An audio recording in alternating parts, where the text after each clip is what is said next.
வணக்கம். இந்த காணொளியில் 7ஆம் வகுப்பு தமிழ் புத்தகத்திலிருந்து டேர்ம் 3ல இருக்கக்கூடிய 3 இயல்களும் பார்க்க போகிறோம். முதல்ல விருந்தோம்பல் அப்படின்ற தலைப்பின் கீழே பாடல் வரிகள் கொடுத்துருக்காங்க. நுழையும் முன்ல என்ன சொல்லியிருக்காங்கன்னா, கடையேழு வள்ளல்களில் ஒருவர் பாரி. ஸோ பாரி அவர்கள் நம்மளுக்கு நல்லாவே தெரியும். முல்லைக்கு தேரை கொடுத்துருப்பாரு. அப்பாரியினுடைய புதல்வியர் பாணர்கள். பாணர்கள் யாரு? இந்த பாட்டு பாடுறவங்க. அவங்களுக்கு புதுமையான முறையில் உணவு கொடுத்துருக்காங்க. அதை பற்றி தெரிஞ்சுப்போன்றத சொல்லியிருக்காங்க. மாரியொன்று இன்றி வரந்திருந்த காலத்தும் பாரி மடமகள் பான்மகருக்கு நீர் உலையில் பொன் திறந்து கொண்டு புகவாக நல்கினாள். ஒன்றுரா முன்றிலோ இல். ஸோ மாரியொன்று இன்றி என்ன, மழை இல்லாத காலத்திலையும் என்ன பண்ணியிருக்காங்கன்னா, பாணர்களுக்கு பாரியுடைய மகள்கள் பொருள் கொடுத்துருக்காங்க. அதனால என்ன சொல்லியிருக்காங்கன்னா, ஒன்றும் இல்லாத வீடு எதுவுமே இல்லை, வீடுன்னு ஒன்று இருந்தால் அதில் ஏதோ ஒன்று இருக்கும் என்ற மாதிரி ஒரு பழமொழியை சொல்லி முடிச்சிருக்காங்க. இந்த பாடல் வரிகளை ஏற்றியவர் யாருன்னா, மூன்றுரை அரையனார். மூன்றுரை அரையனார். ஒன்றுரா முன்றிலோ இல்லன்றது இதில் இருக்கக்கூடிய ஒரு பழமொழி. சொல்லும் பொருளும் அப்படின்னு பார்த்தீங்கன்னா, மாரியன்னா மலை, வரந்திருந்தன்னா வறண்டிருந்த, புகவாக அண்ணா உணவாக, மடமகள் அண்ணா இளமகள், நல்கினால் அண்ணா கொடுத்தால், முன்றிலன்னா வீட்டினுடைய முன்னிடம், திண்ணைய குறிக்கும். இந்த பாடல்ல வீட்டை குறிக்குது. முன்றிலன்னா பொதுவாக வீட்டின் முன்னாடி இருக்கக்கூடிய திண்ணையை குறிக்கும். இந்த பாடல்ல எதை குறிக்குதுன்னா வீட்டை குறிக்குது. பாரி மகள்களுடைய பெயர் என்னன்னு பார்த்தீங்கன்னா, அங்கவை சங்கவை. இந்த சிவாஜி சாலமன் பாப்பையா நடித்த ஒரு படத்துல கூட சாலமன் பாப்பையா சொல்லியிருப்பாங்க, எனக்கு 2 மகள்கள் இருக்காங்க, அங்கவை சங்கவை அப்படின்ட்டு. ஸோ எல்லாரும் நம்மளுக்கு அங்க தெரியும். பட் அங்கவை சங்கவை என்றது பாரியுடைய மகள்கள். கடையேழு வள்ளல்களில் ஒருவரான பாரியுடைய மகள்கள் தான் அங்கவை சங்கவை. பழமொழி ஒன்றுரா முன்றிலோ இல். ஸோ அதில் கடைசி பாடல் வரி ஒன்றுரா முன்றிலோ இல்லைன்னு சொல்கிறோம் இல்லையா, அதுதான் பழமொழி. அந்த ஒன்றிரா முன்றிலோ இல் என்பதனுடைய பொருள் என்னன்னா, ஒன்றும் இல்லாத வீடு எதுவுமே இல்லைன்றது தான் அதனுடைய பொருள். பழமொழி 400 ஏற்றியவர் யாருன்னா, மூன்றுரை அரைனார். ஸோ பழமொழி 400 நம்மளுக்கு மேலே கொடுத்திருக்கக்கூடிய பாடல் வரிகள் எந்த நூலில் இடம்பெற்றிருக்குன்னா பழமொழி 400. அதை ஏற்றியவர் மூன்றுரை அரையினார். இவர் எந்த நூற்றாண்டை சேர்ந்தவர்னா, கிபி 4ஆம் நூற்றாண்டை சேர்ந்தவர். பழமொழி 400 பார்த்தீங்கன்னா கடவுள் வாழ்த்து. ஸோ பழமொழி 400ல இருக்கக்கூடிய கடவுள் வாழ்த்து பாடல் மூலயமா இந்த முன்றுரை அரையினார் சமண சமயத்தை சார்ந்தவர் என்றதை அறிய முடிகிறது என்றதை கொடுத்திருக்காங்க. 11 கீழ்கணக்கு நூல்களில் ஒன்று தான் பழமொழி 400. பழமொழி 400 எத்தனை பாடல்கள் கொண்டிருக்குன்னா 400 பாடல்களை கொண்டிருக்கு. ஒவ்வொரு பாடலுடைய இறுதியிலையும் பார்த்தீங்கன்னா ஒரு பழமொழி இடம்பெற்றிருக்கு. அதனால தான் இது பழமொழி 400 அப்படின்னு பெயர் பெற்றது என்றதை கொடுத்திருக்காங்க. மரம் வளர்ந்தால் மாரி பெறலாம். மாரி என்ன மலை. ஸோ மரம் வளர்ந்துச்சுன்னா மாரியை பெறலாம். நீருலையில் நீர்க்குட்டல் உலையில் மாரி குட்டல் ஒன்று மாரி ஒன்று. வயலும் வாழ்வும். நாட்டுப்புற பாடல் மக்கள் இன்றைய காலகட்டத்திலையும் நீங்கள் கிராமங்கள் போனீங்கன்னா அவங்க ஒரு மெயினாக இந்த நாற்று நடுறப்பெல்லாம் நல்லா பாட்டு பாடிட்டு கதை பேசிட்டே நடுவாங்க. அது போல் ஒரு நாட்டுப்புற பாடல் கொடுத்துருக்காங்க. ஓடையெல்லாம் தாண்டி போய் ஏழேலங்கடி ஏழேலோ, 1.5 குழி நிலமும் பார்த்து ஏழேலங்கடி ஏழேலோ, சீலையெல்லாம் வரிஞ்சு கட்டி ஏழேலங்கடி ஏழேலோ, சேத்துக்குள்ள இறங்குறாங்க ஏழேலங்கடி ஏழேலோ, நாத்தெல்லாம் பிடுங்கையிலே ஏழேலங்கடி ஏழேலோ, நண்டும் சேர்த்து பிடுங்குறாங்க ஏழேலங்கடி ஏழேலோ, ஒரு சாணுக்கு ஒரு நாற்றுத்தான் ஏழேலங்கடி ஏழேலோ, ஓடி ஓடி நட்டோமையா ஏழேலங்கடி ஏழேலோ, மடமடன்னு மடை வழியே ஏழேலங்கடி ஏழேலோ, மண் குளிர தண்ணீர் பாய ஏழேலங்கடி ஏழேலோ, சாலு சாலா தாளு விட்டு ஏழேலங்கடி ஏழேலோ, 4 நாளா வளருதம்மா ஏழேலங்கடி ஏழேலோ, மணி போல பால் பிடித்து ஏழேலங்கடி ஏழேலோ, மனதையெல்லாம் மயக்குதம்மா ஏழேலங்கடி ஏழேலோ, அறுப்பறுக்க ஆளுக்கெல்லாம் ஏழேலங்கடி ஏழேலோ, ஆளு பணம் கொடுத்து வர்றான் ஏழேலங்கடி ஏழேலோ, சும்மாடும் தேர்ந்தெடுத்து ஏழேலங்கடி ஏழேலோ, சுறுசுறுப்பாய் கொண்டு போனார் ஏழேலங்கடி ஏழேலோ, கிழக்கத்தி மாடெல்லாம் ஏழேலங்கடி ஏழேலோ, கீழே பார்த்து மிதிக்குதையா ஏழேலங்கடி ஏழேலோ, கால்படவும் கதிரு பூரா ஏழேலங்கடி ஏழேலோ, கலலுதையா மணிமணியா ஏழேலங்கடி ஏழேலோ. ஸோ இந்த பாடலை தொகுப்பாசிரியர் தொகுத்தவர் யாருன்னா கிவா ஜெகநாதன் தொகுத்திருக்காரு. குழி அண்ணா நில அளவை பெயர், சான் அண்ணா நீட்டல் அளவை பெயர், மணி அண்ணா முற்றிய நெல்மணிகளை வந்து சொல்றாங்க. சும்மாடு அண்ணா பாரம் சுமப்பவர்கள் தலையில் வைத்துக் கொள்ளும் துணிச்சுருள், சீலை அண்ணா புடவை, மடை அண்ணா வயலுக்கு நீர் வரும் வழி, கலலுதல் அண்ணா உதிர்தல். போர் அடித்தல் அப்படின்னா என்னன்னு சொல்லியிருக்காங்க பாருங்க. அறுவடை செய்த நெற்கதிர்களை வந்து களத்துல கொண்டு போய் நெல்லை எல்லாம் வந்து பிரிப்பாங்க. களத்துல அறுவடை செய்த நெற்கதிர்களை வந்து பாத்தீங்கன்னா திண்டு திண்டா கட்டி கொண்டு போய் அடித்து நெல்லை வந்து பிரிப்பாங்க. நெல் தாளில் வந்து ஒரு சில நெல்மணிகள் வந்து எஞ்சி இருக்கும், அதை வந்து மாடுகளை கொண்டு வந்து மிதிக்கு செய்வாங்க. இதுக்கு தான் வந்து போர் அடித்தல் அப்படின்னு சொல்றாங்க. மாடு கட்டி போர் எடுத்தால் மாளாது செந்நெல் என்று ஆணை கட்டி போர் அடிக்கும் அழகான தென்மதுரை. ஸோ மாடு மிதிச்சு வந்து அதுல இருந்து நெல் வராதுன்றதுக்காக தென்மதுரையில என்ன பண்ணிருக்காங்க, யானையை கட்டி வந்து போரடிச்சிருக்காங்க அப்படின்றத சொல்றாங்க. இந்த போரடித்தல வந்து சொல்றாங்க. இது வந்து ஒரு நாட்டுப்புற பாடல். ஸோ ஒருவேளை இந்த வரிகள் கொடுத்துட்டு கூட இது எந்த நூல்ல இடம்பெற்றிருக்குன்னா கீழே வந்து ஒரு 3 ஆப்ஷன் கொடுத்துட்டு அதுல நாட்டுப்புற பாடலும் கொடுக்கலாம். அதனால பாத்துக்கோங்க. மாடு கட்டி போரடித்தால் மாளாது செந்நெல் என்று ஆணை கட்டி போரடிக்கும் அழகான தென்மதுரை அப்படின்னு கொடுத்தா அது வந்து நாட்டுப்புற பாடல். நாட்டுப்புற பாடல்கள் வந்து பாத்தீங்கன்னா உழைக்கிற மக்கள் வந்து அவங்களுடைய சோர்வு தெரியாம இருக்கிறதுக்காக வந்து பாடுற பாடல் தான் வந்து நாட்டுப்புற பாடல். இது இந்த நாட்டுப்புற பாடலை வேற எப்படி அழைக்கலாம்னா வாய்மொழி இலக்கியம் அப்படின்னு அழைக்கலாம். பல்வேறு தொழில்கள் குறித்த நாட்டுப்புற பாடல்கள் எல்லாம் இருக்கு. அதையெல்லாம் வந்து கீவா ஜெகநாதன் அவர்கள் என்ன பண்ணிருக்காங்கன்னா மலையருவி என்னும் நூல்ல வந்து தொகுத்திருக்காரு. ஸோ மலையருவி என்னும் நூலை தொகுத்தவர் யாருன்னா கீவா ஜெகநாதன் அவர்கள். ஸோ அந்த மலையருவி என்ற நூலில் இருக்கக்கூடிய ஒரு உழவு தொழில் பற்றிய பாடல் தான் வந்து நம்மளுக்கு கொடுத்துருக்காங்க. உழவர் சேற்று வயலில் நாற்று நடுவர், வயலில் விளைந்து முற்றிய நெற்பயிர்களை அறுவடை செய்வர், தேர்ந்து குட்டல் எடுத்து, ஓடை குட்டல் எல்லாம் ஓடையெல்லாம், நாற்று நடுதல், நீர் பாய்ச்சுதல், கதிர் அறுத்தல், களை பறித்தல். களை என தேவையில்லாத செடிகள். திக்கெல்லாம் புகழுறும் திருநெல்வேலி. பாண்டியர்களுடைய தலைநகரம் எதுன்னா மதுரை. பாண்டியர்களுடைய 2வது தலைநகரமாக விளங்கியது எதுன்னா திருநெல்வேலி. திருநெல்வேலிக்கு ஏன் வந்து திருநெல்வேலி அப்படின்னு பேர் வந்ததுன்னா இந்த நகரத்தை சுற்றி வந்து நெல் வயல்கள் வந்து வேலி போல அமைந்திருந்ததால அந்த திருநெல்வேலி அப்படின்னு பெயர் வந்தது அப்படின்னு சொல்றாங்க. அது இப்போ எப்படி மருவி இருக்குன்னா நெல்லை அப்படின்னு அழைக்கிறாங்க. திக்கெல்லாம் புகழுறும் திருநெல்வேலி அப்படின்ட்டு சொன்னவர் யாருன்னா திருஞான சம்பந்தர். தன்புருணை புனல் நாடு அப்படின்ட்டு திருநெல்வேலியை சொன்னது யாருன்னா சேக்கிலார். தன்புருணை புனல் நாடுன்னா சேக்கிலார். திக்கெல்லாம் புகழுறும் திருநெல்வேலின்னு சொன்னவர் யாருன்னா திருஞான சம்பந்தர். இந்த திருநெல்வேலியில தான் வந்து பாத்தீங்கன்னா பொதிகை மலையும் வந்து அமைஞ்சிருக்கு. ஸோ தெரிந்து தெளிவும் பாருங்க. முற்காலத்துல திருநெல்வேலிக்கு வந்து வேணுவனம் என்ற பெயரும் வந்து இருந்திருக்கு. வேணுவனம்னா அதனுடைய பொருள் வந்து மூங்கில் காடு. ஏன் இதற்கு மூங்கில் காடுன்னு பெயர் வச்சாங்கன்னா அன்றைய காலகட்டத்தில் மூங்கில் நெல் வந்து மிகுதியாக விளைந்தமையால் இந்த பகுதிக்கு வந்து நெல்வேலி என்னும் பெயர் வந்து ஏற்பட்டிருக்கலாம் எனவும் கருதுவர் என்றதை குறிப்பிட்டிருக்காங்க. ஸோ வேணுவனம்னா மூங்கில் காடு.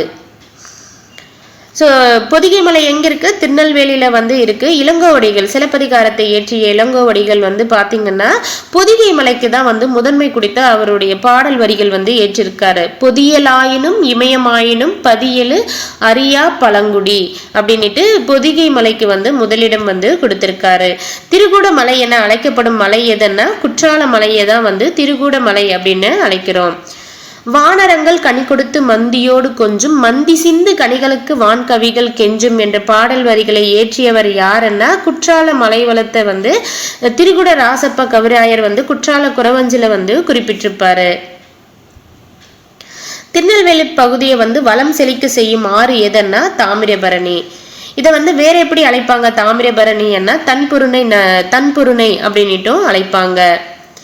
தாமிரபரணியுடைய கிளை ஆறுகள் என்னென்னு பார்த்தீங்கன்னா பச்சையாறு, மணிமுத்தாறு, சிற்றாறு, காரையாறு, சேர்வலாறு, கடனா நதி போன்றவை வந்து தாமிரபரணியுடைய துணை கிளை ஆறுகள் அல்லது துணை ஆறுகள். திருநெல்வேலி மாவட்டம் வந்து பாத்தீங்கன்னா பொருளாதாரத்துல வந்து முதன்மையான பங்கு வகிப்பது எதுன்னா, ஸோ திருநெல்வேலியில வந்து பொருளாதாரத்துல முதன்மை பங்கா எது இருக்குன்னா உழவு தொழில் தான் வந்து இருக்கு. அங்க உழவு தொழிலுக்கு வந்து தாமிரபரணி ஆறு தான் வந்து பெரும் உதவியா வந்து இருக்கு. சேம் டைம் வந்து இன்றைய காலகட்டத்திலையும் வந்து பாத்தீங்கன்னா திருநெல்வேலியில வந்து குளத்து பாசனமும் கிணற்று பாசனம் வந்து பயன்பாட்டுல வந்து இருக்குன்றத சொல்றாங்க. இங்க வந்து நெல் வந்து பாத்தீங்கன்னா 2 பருவங்கள்ல வந்து பயிரிடுறாங்க. ஸோ 2 பருவங்கள்ல வந்து நெல்லை வந்து பயிரிடுறாங்க. அடுத்து இங்க வந்து பாருங்க மானாவாரி பயிர்கள் அப்படின்னா எதை சொல்றாங்கன்னா சிறுதானியங்கள், எண்ணெய் வித்துக்கள், காய்கனிகள், பருத்தி, பயிறு வகைகள் போன்றவை எல்லாம் வந்து மானாவாரியா இங்க பயிரிடப்படுகின்றன அப்படின்றதாக குறிப்பிட்டிருக்காங்க.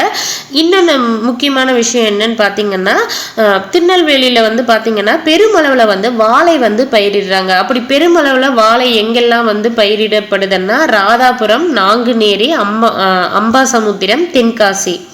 ஸோ இங்க விளையக்கூடிய வாழை தார்கள் வந்து பாத்தீங்கன்னா தமிழ்நாடு மட்டுமல்லாம கர்நாடகா, கேரளம் போன்ற பிற மாநிலங்களுக்கும் வந்து அனுப்புறாங்க. நெல்லிக்காய் உற்பத்தியில் தமிழகத்தில் வந்து எந்த மாவட்டம் முதலிடத்தில் இருக்குன்னா திருநெல்வேலி. சேம் டைம் வந்து திருநெல்வேலியில வந்து மீன்பிட தொழிலும் வந்து சிறப்பாக நடைபெற்று வருகிறது.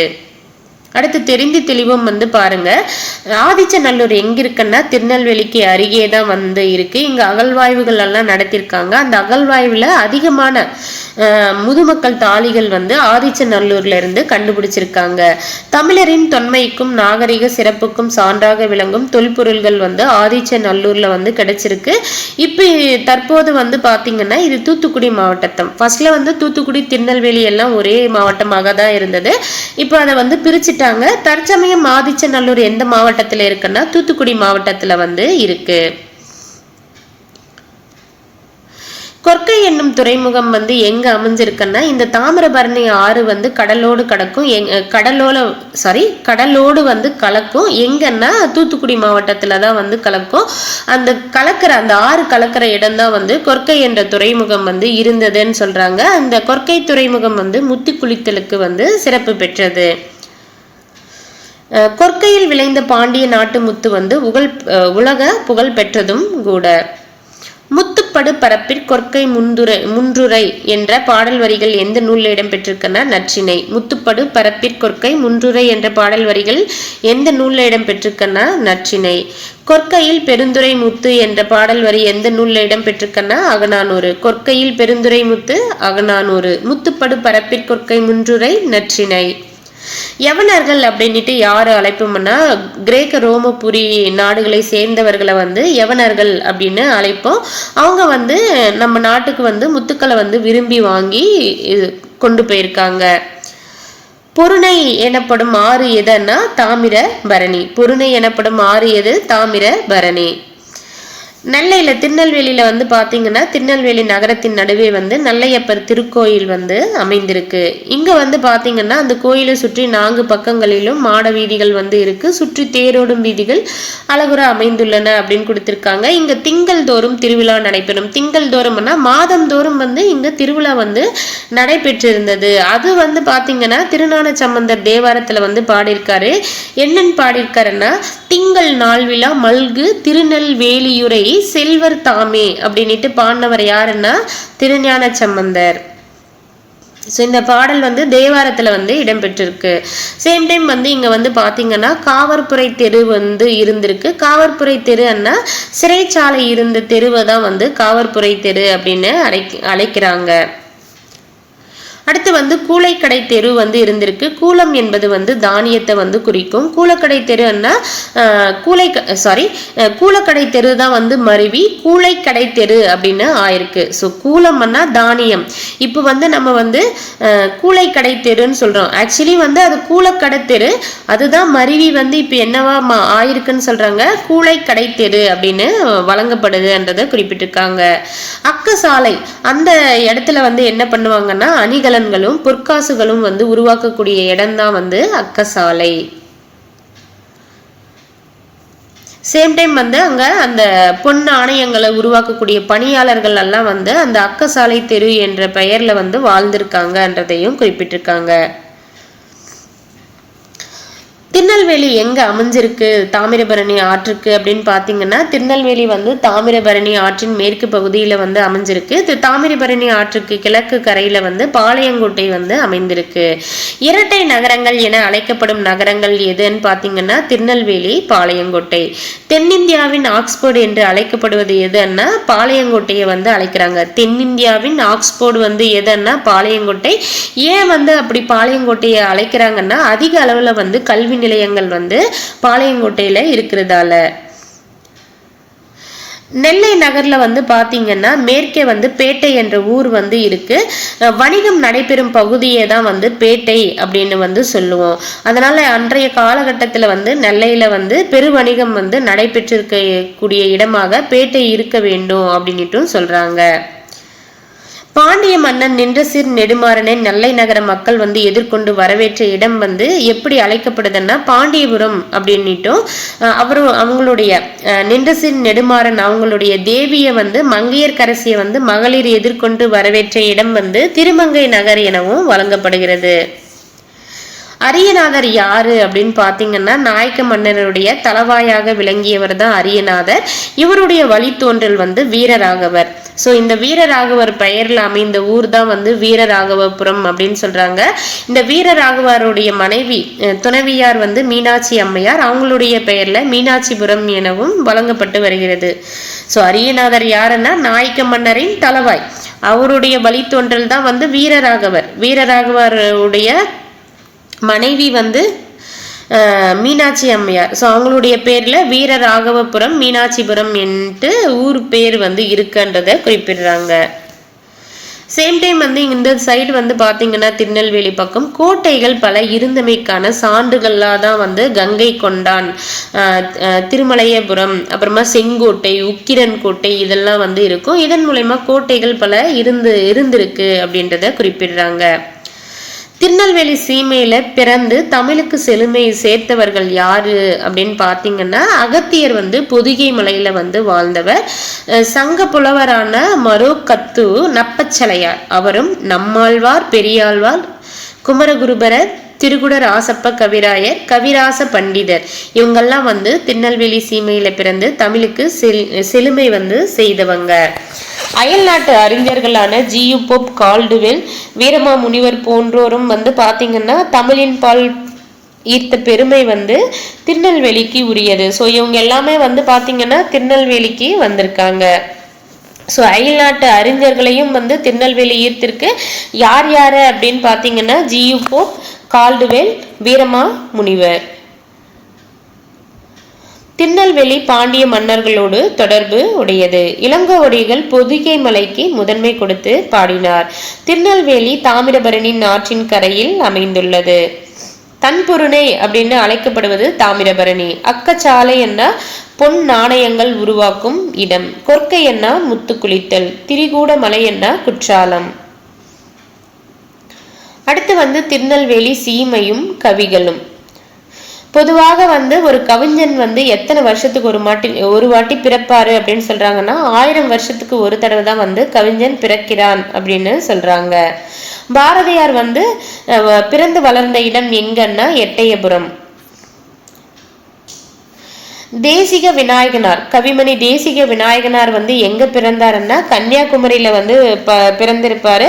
பட் அவர் வந்து நாஞ்சில் நாடுன்னு சொல்லுவாங்க. கன்னியாகுமரியை வந்து நாஞ்சில் நாடுன்னு சொல்லுவாங்க. அங்கதான் வந்து கவிமணி தேசிய விநாயகனார் வந்து பிறந்து வளர்ந்திருப்பாரு. இருந்தாலும் கவிமணி தேசிய விநாயகனார் வந்து தமிழ அழுத்தமாக ஆர்வத்தோடு கற்ற இடம் எதுன்னா திருநெல்வேலி.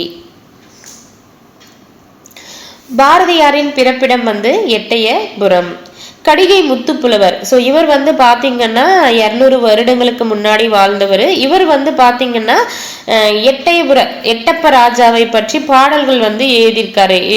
என்ன எட்டப்ப ராஜான்னா வெங்கடேஸ்வர எட்டப்ப ராஜாவை பற்றி பல பாடல்கள் எழுதியவர் யாருன்னா கடிகை முத்து புலவர். வெங்கடேஸ்வர எட்டப்ப ராஜாவை பற்றிய பல பாடல்கள் பாடியிருக்கிறார். யார் பாடியிருக்காங்கன்னா கடிகை முத்து புலவர். மணியாச்சியிலிருந்து தாமிரபரணி நதியும் சிற்றாரும் கலக்கிற இடம்தான் வந்து சீவலப்பேரி. இதுதான் வந்து முக்கூடல் அப்படின்னுட்டு அழைக்கிறோம். மணியாச்சியிலிருந்து கொஞ்சம் தூரத்துல வந்து 7-8 மைல் தூரத்துல வந்து தாமிரபரணி நதியும் வந்து சிற்றாரும் வந்து கலக்குது. அது சீவலப்பேரி அப்படின்னுட்டும் அதுதான் முக்கூடல் அப்படின்னுட்டும் குறிப்பிடுறோம். முக்கூடல் பல்லு என்ற ஒரு பிரபந்தம் வந்து இந்த முக்கூடல், இந்த தாமிரபரணி சிற்றாரும் கலக்குது இல்லையா, அந்த முக்கூடல் பற்றியதுதான் வந்து முக்கூடல் பல்லு என்னும் பிரபந்தம் என்றதையும் குறிப்பிடுறாங்க.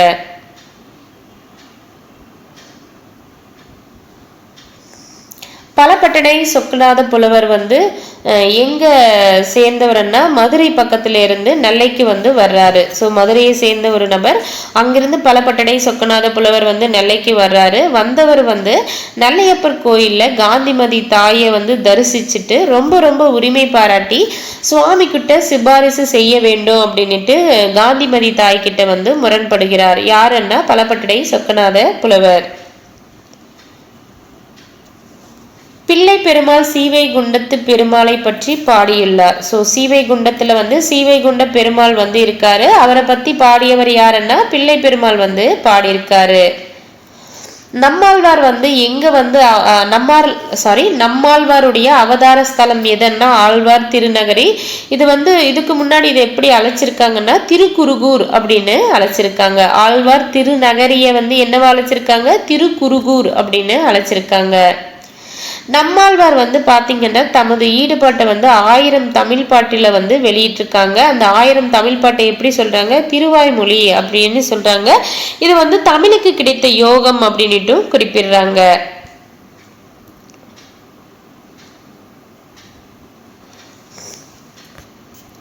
அடுத்து வந்து பாத்தீங்கன்னா அதாவது 2000 ஆண்டுகளுக்கு முன்னாடி இருந்த ஒரு பெருங்கவிஞர் வந்து முத்தொள்ளாயிர ஆசிரியர் அப்படின்னு சொல்றாங்க. பட் முத்தொள்ளாயிர ஆசிரியர்ன்றது யாருன்னு தெரியல. பட் அவர் வந்து 2000 வருடங்களுக்கு முன்னாடி வந்து இருந்த ஒரு பெருங்கவிஞர் என்றதை குறிப்பிடுறாங்க. ரோமபுரியில இருந்தும் கிரேக்க தேசம் முதல் கிழக்கே சைனா வரையும் வந்து கொற்கையில இருந்து முத்து வந்து வாங்கிட்டு போனாங்கன்றதை குறிப்பிடுறாங்க. ரோமபுரி, கிரேக்கம், சைனா அவங்கெல்லாம் வந்து கொற்கையில இருந்து முத்து வந்து வாங்கிட்டு போயிருக்காங்க. சீதாகாதி என்ற பெரிய வணிகர் வந்து எங்க இருந்தாங்கன்னா காயல் பட்டினத்தில் வந்து இருந்தாங்க. ஸோ சீதாகாதி என்ற பெரிய வணிகர் வந்து எங்க இருந்தாங்கன்னா காயல் பட்டினத்துல வந்து இருந்தாரு. ஸோ அவர் வந்து இறந்துடுறாரு. இறந்தப்போ வந்து புலவர்கள் வந்து பாத்தீங்கன்னா ரொம்பவே வந்து வருத்தப்படுறாங்க. அப்படி வருத்தப்பட்ட நமச்சிவாய புலவர் வந்து ஒரு பாடல் வரிகளை வந்து ஏற்றாரு. யாரு, நமச்சிவாய புலவர் வந்து சீதாகாதி என்ற பெருவணிகர். எதுக்கு ஏற்றாருன்னா அவர் வந்து இந்த புலவர்கள் எல்லாம் நிறைய ஆதரிச்சு அவங்களுக்கு பொண்ணும் பொருளும் எல்லாம் கொடுத்திருப்பாரு. ஸோ அவர் இறந்ததுமே வந்து நமச்சிவாய புலவர் வந்து பூமாது இருந்தேன் புவிமாது இருந்தேன் இப்பூ தலத்தில் நாமாது இருந்தென்ன நாமும் இருந்தென்ன நாவலருக்கு கோமான் அழகமர் மால் சீதாக்காதி கொடைக்கரத்து சீமான் இறந்திட்ட போதே புலமையும் செத்ததுவே அப்படின்ட்டு பாடியிருக்காரு. திருப்புகழை வந்து பாடியவர் யாருன்னா அருணகிரி நாதர். திருப்புகழை பாடியவர் யாருன்னா அருணகிரி நாதர். இந்த காலத்துல பாடுற காவடி பாட்டெல்லாம் வந்து எந்த முருகன் மேல பாடப்படுறதுன்னா கழுகுமலை முருகன் மேல் பாடப்படுவது. காவடி சிந்தை பாடியவர் யாருன்னா அண்ணாமலையார். காவடி சிந்தை பாடியவர் யாருன்னா அண்ணாமலையார்.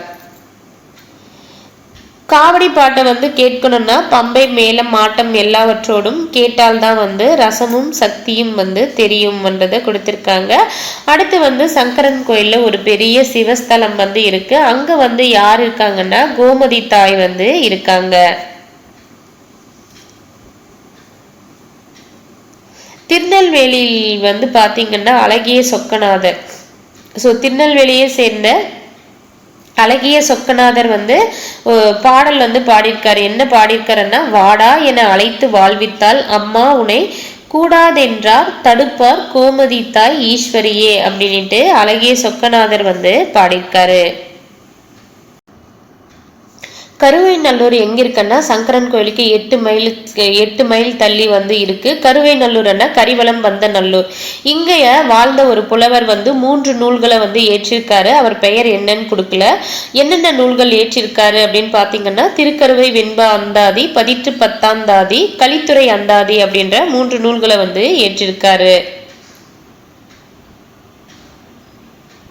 திருஞான சம்பந்தர் வந்து பாத்தீங்கன்னா எத்தனை வருஷத்துக்கு முன்னாடி வாழ்ந்தவர்னா 1300 வருடங்களுக்கு முன்னாடி வாழ்ந்தவர். அவர் குற்றாலத்தை என்னன்னு குறிப்பிட்டிருக்காருன்னா நுண்துளி தூங்கும் குற்றாலம் அப்படின்ட்டு பாடியிருக்காரு. ஸோ நுண்துளி தூங்கும் குற்றாலம் என குற்றாலத்தை பற்றி பாடியவர் யாருன்னா திருஞான சம்பந்தர். மாணிக்க வாசகரும் வந்து பாத்தீங்கன்னா குற்றாலத்திற்காக ஒரு பாடல் வரிகளை வந்து ஏற்றிருக்காரு. உற்றாரை யான் வேண்டேன் ஊர் வேண்டேன் பேர் வேண்டேன், கற்றாரை யான் வேண்டேன் கற்பனவும் இனியமையும், குற்றால துரைக்கின்ற கூத்தா உன் குறை கலர்க்கே கற்றாவின் மனம் போல கசிந்துருகு வேண்டுவனே அப்படின்ட்டு பாடல் வரிகளை ஏற்றியவர் யாருன்னா மாணிக்க வாசகர். பிற்காலத்திலே எழுந்த தமிழ் இலக்கியங்களில் முக்கியமானது எதுன்னா குற்றால குறவஞ்சி. பிற்காலத்தில் எழுந்த தமிழ் இலக்கியங்கள்ல முக்கியமானது குற்றால குறவஞ்சி. இந்த குற்றால குறவஞ்சி வந்து பாத்தீங்கன்னா உண்மையான தமிழ் பண்பும் கவி பண்பும் வாய்ந்ததாக அமைந்திருக்கு. குற்றால குறவஞ்சியை ஏற்றியவர் யாருன்னா திரிகூட ராசப்ப கவிராயர். இவர் எங்கு வாழ்ந்தவர்னா குற்றாலத்துக்கு கிழக்கே 2 மைல்ல இருக்கக்கூடிய மேலகரத்தில் வாழ்ந்து வந்தவர் தான் வந்து திரிகூட ராசப்ப கவிராயர். ஸோ அந்த குற்றால குறவஞ்சில இருந்து ஒரு சில பாடல் வரிகள் வந்து கொடுத்திருக்காங்க பாருங்க. கைலை என்னும் வடமலைக்கு தெற்கு மலை அம்மே, கனகமகா மேருவென நிற்கும் மலை அம்மே, துயிலும் அவர் விழிப்பாகி அகிலம் எங்கும் தேடும் துங்கர் திரிகூடமலை எங்கள் மலை அம்மே. டிகேசி என அழைக்கப்படும் டி.கே. சிதம்பரநாதர் வந்து பாத்தீங்கன்னா இவர் வந்து ஒரு வழக்கறிஞர், தமிழ் எழுத்தாளர், திறனாய்வாளர் என புகழ்பெற்றவர். இவரை வந்து ரசிகமணி அப்படின்னு அழைப்பாங்க. டிகேசி அப்படின்னா டி.கே. சிதம்பரநாதர். இவருடைய சிறப்பு பெயர் என்னன்னு பாத்தீங்கன்னா ரசிகமணி. இவர் வந்து அவருடைய வீட்டுல வந்து வட்டத்தொட்டி அப்படின்ற பெயர்ல இலக்கிய கூடங்களை வந்து நடத்திருக்காரு. வட்டத்தொட்டி என்ற பெயர்ல இலக்கிய கூடங்கள் நடத்தியவர் யாருன்னா டிகேசி. இவரை வேற எப்படியெல்லாம் இவரை அழைப்பாங்கன்னா கடித இலக்கியத்தின் முன்னோடின்னு அழைப்பாங்க, தமிழிசை காவலர், வளர்த்தமிழ் ஆர்வலர், குற்றால முனிவர் அப்படின்னு யார் அழைக்கிறாங்க? டிகேசியை வந்து அழைக்கிறாங்க. இதய ஒளி என்ற கட்டுரை யாருடையதுன்னா டிகேசி அவர்கள் உடையது. அணி இலக்கணம். அணி அப்படின்னா அந்த சொல்லுக்கான பொருள் வந்து அழகு. ஒரு செய்யுளை சொல்லாலும் பொருளாலும் அழகு பெற செய்தலை அணி என்பர். மயில் போல ஆடினால், மீன் போன்ற கண். ஸோ இதுல போல போன்ற உருபு வெளிப்படையாக வருது அப்படின்னா அதை வந்து ஊமை அணி அப்படின்னு சொல்லுவோம். இதுல வந்து சேம் டைம் வந்து ஊமையா எதை சொல்ல வர்றாங்களோ அதை முதல்ல வந்து குறிப்பிடுவாங்க. இப்போ ஆடினால்னா எப்படி ஆடி இருக்கா? மயில் போல ஆடி இருக்கா. அப்போ மயில்ன்றது அந்த பொண்ணுக்கு, ஆடின பொண்ணுக்கு வந்து ஊமையா சொல்லியிருக்காங்க. அப்போ ஊமை முதல்ல வந்ததுன்னா அது ஊமை அணி. ஊமை இரண்டாவது வந்துச்சுன்னா அது உருவக அணி வந்து வரும். மயில், மீன் என்பவை ஊமை அல்லது உவமானம் அப்படின்னு சொல்லுவாங்க. ஊமையால் விளக்கப்படும் பொருளை வந்து உவமேயம். இங்க கொடுத்திருக்கக்கூடிய வரிகள்ல எது உவமேயம்னா ஆடினால் என்றது உவமேயம், கண் என்பது உவமேயம். உவமானம் அல்லது ஊமை என்றதை எது சொல்லுவாங்க? மயில், மீனை வந்து சொல்லுவாங்க. ஊம உருபுகள் எதுன்னா போல போன்றவை வந்து ஊம உருபுகள். ஸோ கீழே குரல் வந்து கொடுத்துருக்காங்க பாருங்க. இது என்ன அணி இடம்பெற்றிருக்குன்னா ஊமை அணி. அகழ்வாரை தாங்கும் நிலம் போல தம்மை இகழ்வார் பொறுத்தல் தலை. போலன்ற வார்த்தை வெளிப்படையாக வந்ததுன்னா அது வந்து ஊமை அணி. போல என்பது ஊம உருபு. ஒரு பாடல்ல ஊமையும் உவமேயமும் வந்து ஊம உருபு வெளிப்படையாக வந்து அது என்னன்னு சொல்லுவோம்? ஊமை அணி அப்படின்ட்டு சொல்லுவோம். ஊம உருபுகள் வந்து கொடுத்திருக்காங்க பாருங்க. இது எல்லாத்தையுமே நீங்க அப்படியே கண்டினியூவா படிச்சிருங்க. இப்போ எப்படி நம்ம தேசிய கீதம் வந்து நம்மளுக்கு அந்த ஹிந்தி தெரியலன்னாலும் நம்ம பாடுறோம், அது போல இது வந்து அந்த ஆர்டர் இல்லைன்னாலும் அப்படியே ஆர்டரா படிச்சு வந்து ஞாபகம் வச்சுக்கோங்க. போல புறைய அன்ன இன்ன அற்று மானக்கடுப்பு ஒப்ப உரலை. போல புறைய அன்ன இன்ன அற்று மானக்கடுப்பு ஒப்ப உரலை படிக்கும் போதெல்லாம் இப்படியே இப்போ சேர்த்து படிச்சிருங்க. அடுத்து வந்து பாருங்க எடுத்துக்காட்டு ஊமையணி. ஸோ இந்த ஊம உருபுகள் வந்து படித்தோம் இல்லையா, அதுல ஏதாவது ஒரு குரல் ஒரு பாடல்ல வந்து இந்த உருபுகள் வெளிப்படையா வந்திருந்ததுன்னா அது வந்து ஊமை அணி அணிட்டு நம்ம கண்ணை மூடிட்டு போட்டுடலாம். எடுத்துக்காட்டு ஊமையணி. தொட்டனைத்து ஊரும் மணற்கேணி மாந்தருக்கு கற்றனைத்து ஊரும். இதுல எடுத்துக்காட்டு ஊமையணி பயின்று வந்திருக்கு. எப்படின்னா இப்ப மனுஷன் கற்க கற்க அறிவு வளரும்னு சொல்லுவாங்க. அதுக்கு ஊமையா என்ன கூறியிருக்காங்க, மண்ணுல நம்ம தோண்ட தோண்ட தோன்ற அளவுக்கு நீர் வரும்னு சொல்லியிருக்காங்க. பட் இதுல அது போலன்ற ஒரு ஊம உருபு மறைந்து வந்ததால இது எடுத்துக்காட்டு ஊமை அணி. ஸோ அதுபோல என்னும் ஊம உருவு மறைந்து வந்துள்ளது. ஊமை ஒரு தொடராகவும் உவமேயம் ஒரு தொடராகவும் ஊம உருவு மறைந்து வந்தா அஃது எடுத்துக்காட்டு ஊமை அணி. இல்பொருள் ஊமை அணி. இல்பொருள் ஊமை அணின்னா இல்லாத ஒரு பொருளை ஊமையா கம்பேர் பண்ணி சொல்றதுதான் இல்பொருள் ஊமை அணி. ஸோ கீழே பாருங்க, மாலை வெயிலில் மலைத்தூரல் பொன்மலை பொழிந்தது போல் தோன்றியது. காலை கொம்பு முளைத்த, காலை கொம்பு முளைத்த குதிரை போல பாய்ந்து வந்தது. ஸோ பொன்மலை பொழிந்தது போல், கொம்பு முளைத்த குதிரை போல், இவையெல்லாம் ஊமைகள். நம்ம உலகில் மாலையில தங்க மலையும் பெய்யுறதும் இல்லை, கொம்பு முளைத்த குதிரையும் இல்லை. அது இதனால உலகில் இல்லாத ஒன்றை ஊமையாக கூறுவதால் இது இல்பொருள் ஊமை அணி. அடுத்து பாருங்க, தொடர்கள் கொடுத்துட்டு ஊமை உவமேயம் ஊம உருபு என்னென்னு கேட்டிருக்காங்க. மலரன்ன பாதம் அப்படின்னா மலர் உவமை, பாதம் உவமேயம், அன்னன்றது ஊம உருபு. தேன் போன்ற தமிழ்ல தேன் என்றது ஊமை. புலி போல பாய்ந்தான் சோழன் என்றதுல புலி ஊமை. மயிலொப்ப ஆடினால் மாதவி என்றது மயில் ஊமை. உவமேயம் பாத்தீங்கன்னா தமிழ், சோழன், மாதவி எல்லாம் உவமேயம் வரும். ஊம உருபு பாத்தீங்கன்னா போன்ற, போல, ஒப்ப, மயிலொப்ப. ஸோ ஒப்பன்றது ஊம உருபு. மேக்சிமம் உங்களுக்கு போன்ற போலன்ற வார்த்தை வரும். ஒரு சில இடத்துல தான் ஒப்ப, அற்று, இற்று அது போல வரும். அதனால ஊம உருபுகள் எல்லாமே மேலே இங்க பார்த்தோம் இல்லையா. ஸோ இது எல்லாமே வரிசையா படிச்சிருங்க. போல புரிய, அன்ன என்ன, அற்று மான கடப்ப, ஒப்ப உரலை.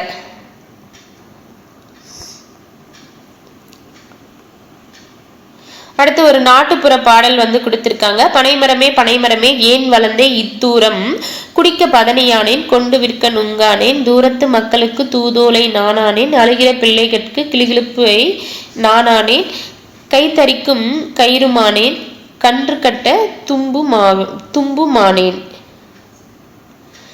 தும்புன்னா கயிறை சொல்றாங்க, கன்று கட்ட தும்புமானேன். பின்னலாடை நகரம் திருப்பூர். மலைகளின் அரசி உதகமண்டலம். தமிழகத்தின் தலைநகரம் சென்னை. நெற்களஞ்சியம் தஞ்சாவூர். பூட்டு நகரம் திண்டுக்கல். தேரழகு நகரம் திருவாரூர். தெற்கு எல்லை கன்னியாகுமரி. புலிகள் காப்பகம் முன்னந்துறை. புலிகள் காப்பகம் முன்னந்துறையில இருக்கு, சத்தியமங்கலத்துல இருக்கு, ஆனைமலையில எல்லாம் இருக்கு. ஸோ முன்னந்துறை, களக்காடு முன்னந்துறை புலிகள் காப்பகம் என்ற ஒரு லெசன் படிச்சிருப்போம். ஸோ புலிகள் காப்பகம் முன்னந்துறை. மலைக்கோட்டை நகரம் திருச்சி. ஏழைகளின் ஊட்டி ஏற்காடு. மாங்கனி திருவிழா காரைக்கால். மஞ்சள் மாநகரம் ஈரோடு. பட்டாஸ் நகரம் சிவகாசி. தூங்கா நகரம் மதுரை. மலைகளின் இளவரசி கொடைக்கானல். கர்மவீரர் நகரம் விருதுநகர்.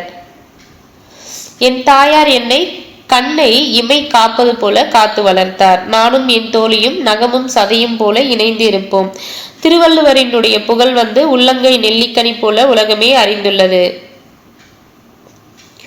அப்துல் கலாமின் புகழ் குன்றின் மேல் இட்ட விளக்கு போல உலகெங்கும் பரவியது. சிறு வயதில் நான் பார்த்த நிகழ்ச்சிகள் பசுமரத்த ஆணி போல என் மனதில் பதிந்தன. நாகரிகம் சிவிலைசேஷன். நாட்டுப்புறவியல் ஃபோக்லர். அறுவடை ஹார்வெஸ்ட். நீர்ப்பாசனம் இரிகேஷன். அயல் நாட்டினர் ஃபாரினர்.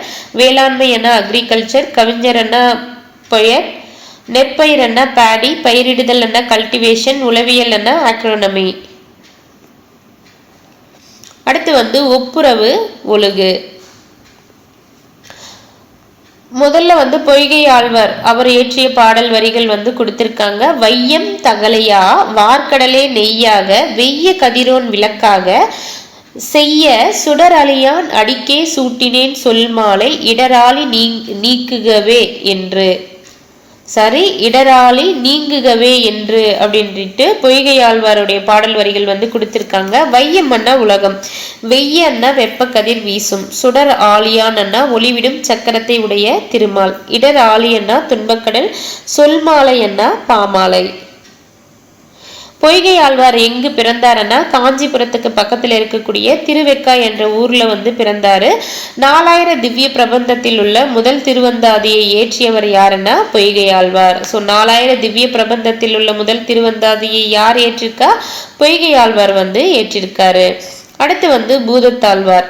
அன்பே தகலையா ஆர்வமே நெய்யாக இன்புருகு சிந்தை இடுதிரியா நண்புருகி ஞானச்சுடர் விளக்கு ஏற்றினேன் நாரணருக்கு ஞான தமிழ் புரிந்த நான் அப்படின்ட்டு பூதத்தாழ்வார் வந்து சொல்லியிருக்காரு.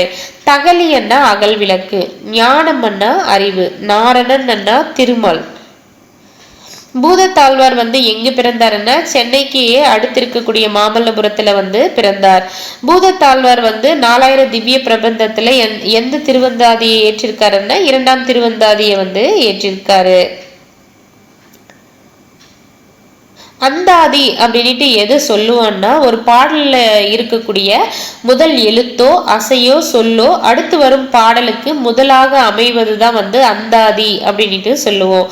அந்தம் என்பதனுடைய பொருள் வந்து முடிவு, ஆதி என்பதனுடைய பொருள் வந்து முதல். இவ்வாறு அந்தாதியாக அமையும் பாடல்களை கொண்டு அமைவது அந்தாதி என்னும் சிற்றிலக்கிய வகையாகும். திருமாலை போற்றி பாடியவர்கள் எத்தனை பேருன்னா 12 ஆழ்வார்கள். திருமாலை போற்றி பாடியவர்கள் எத்தனை பேருன்னா 12 ஆழ்வார்கள். அவர்கள் பாடிய பாடல்களினுடைய தொகுப்பு தான் வந்து 4000 திவ்ய பிரபந்தம். ஸோ திருமாலை போற்றி பாடியவங்க 12 பேர். அந்த 12 பேர் பாடிய பாடல்களினுடைய தொகுப்பு தான் வந்து 4000 திவ்ய பிரபந்தம். அந்த 4000 திவ்ய பிரபந்தத்தை தொகுத்தவர் தான் வந்து நாதமுனி. 12 ஆழ்வார்களில் வந்து முதல் 3 ஆழ்வார்கள் யாருன்னு பார்த்தீங்கன்னா பொய்கை ஆழ்வார், பூதத்தாழ்வார், பேயாழ்வார். இடர் என்பதனுடைய பொருள் வந்து பார்த்தீங்கன்னா துன்பம். ஞான சுடர் வந்து ஞானம் குட்டல் சுடர், இன்பு குட்டல் உருகு இன்புருகு.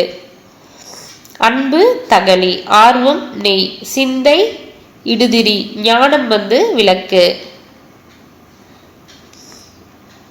அறம் எனும் கதிர் தலைப்பிற்கு கீழே முனைப்பாடியாருடைய பாடல் வரிகள் வந்து கொடுத்திருக்காங்க. இன்சொல் விளைநிலனா ஈதலே வித்தாக வன்சொல் களை கட்டு வாய்மை எரிவட்டு அன்பு நீர் பாய்ச்சி அறக்கதிர் ஈன ஓர் பைங்குள் சிறுகாலை செய். வித்து அண்ணா விதை, ஈன அண்ணா பெற, நிலம் அண்ணா நிலம், களை அண்ணா வேண்டாத செடி, பைங்குள் அண்ணா பசுமையான பயிர், வன்சொல் அண்ணா கடுஞ்சொல். முனைப்பாடியார் வந்து திருமுனைப்பாடி என்ற ஊரை சேர்ந்த ஒரு சமண புலவர். ஸோ முனைப்பாடியார் வந்து எந்த ஊரை சேர்ந்தவங்கன்னா திருமுனைப்பாடி. என்ன புலவர்னா சமண புலவர். இவர் வந்து சமண புலவர். முனைப்பாடியாருடைய காலம் வந்து பார்த்தீங்கன்னா 13ஆம் நூற்றாண்டு. அறநெறி சாரம் என்ற நூல்ல வந்து எத்தனை பாடல்கள் இடம்பெற்றிருக்குன்னா 225 பாடல்கள் வந்து இடம்பெற்றிருக்கு. அறநெறிகளை தொகுத்து கூறுவதால் வந்து இந்த நூலுக்கு வந்து அறநெறி சாரம் என பெயர் வந்து வந்தது. ஸோ அறநெறி சாரம் பண்ணிட்டு ஏன் பெயர் வைத்தாங்கன்னா அறநெறி கருத்துக்களை வந்து தொகுத்து கூறுறதால அறநெறி சாரம் என பெயர் வந்தது. காந்தியடிகள் எப்போதும் வாய்மையை பேசினார். இன்சொல் இனிமை குட்டல் சொல், அறம் குட்டல் கதிர் அறக்கதிர். இளமை என்னும் சொல்லின் எதிர்சொல் வந்து முதுமை. விளைநிலம் அண்ணா இன்சொல், விதை அண்ணா ஈகை, களை அண்ணா வன்சொல், உரம் அண்ணா உண்மை. ஒப்புரவு நெறி. அறநெறியில வந்து பொருள் ஈட்டி தாமும் வாழ்ந்து பிறரையும் வாழ வைப்பது தான் வந்து ஒப்புரவு நெறி. ஒப்புரவு நெறின்னா நம்ம சம்பாதிக்கணும், நம்மளும் வாழணும், மற்றவங்களுக்கும் வந்து கொடுக்கணும். அதுதான் வந்து ஒப்புரவு நெறி அப்படின்னு சொல்றாங்க. வாழ்க்கையே வந்து என்ன உடையதுன்னு சொல்றாங்க? குறிக்கோள் உடையது தான் வந்து வாழ்க்கை. வாழ்க்கை என்னவே குறிக்கோள் உடையது. அந்த குறிக்கோள்னா அந்த குறிக்கோள் எதுன்னா தொண்டினை தான் வந்து குறிக்கோள் உடையதுன்னு சொல்றாங்க. வாழ்க்கை வந்து குறிக்கோள் உடையது. வாழ்க்கை வந்து என்ன குறிக்கோள்னா தொண்டுன்னா மற்றவங்களுக்கு செய்யறது தான் வந்து குறிக்கோள் உடையதுன்றது சொல்றாங்க. குறிக்கோளுடன் தான் ஒப்புரவு நெறியை திருக்குறள் வந்து அறிமுகப்படுத்துறாங்க. திருக்குறள் எப்படி வந்து அறிமுகப்படுத்துறாங்க குறிக்கோள்னா ஒப்புரவு நெறியை தான் வந்து திருக்குறள் வந்து குறிக்கோள் அப்படின்னு சொல்லிட்டு அறிமுகப்படுத்துறாங்க.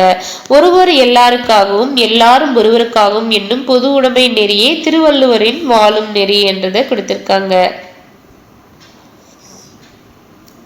வாழ்க்கை வந்து பாத்தீங்கன்னா அறநிலை பாதுகாவல் வாழ்வாக அமைய வேண்டும். வாழ்வு வந்து அறநிலை பாதுகாவல் வாழ்வாக அமைய வேண்டும். இம்முறையை வந்து அப்பரடிகள்னா அப்பர் திருநாவுக்கரசர் வந்து எடுத்து சொல்றாரு. காந்தியடிகளும் வந்து இந்த கருத்தை வந்து வழி ஒளிந்தார்ன்றதை கொடுத்திருக்காங்க.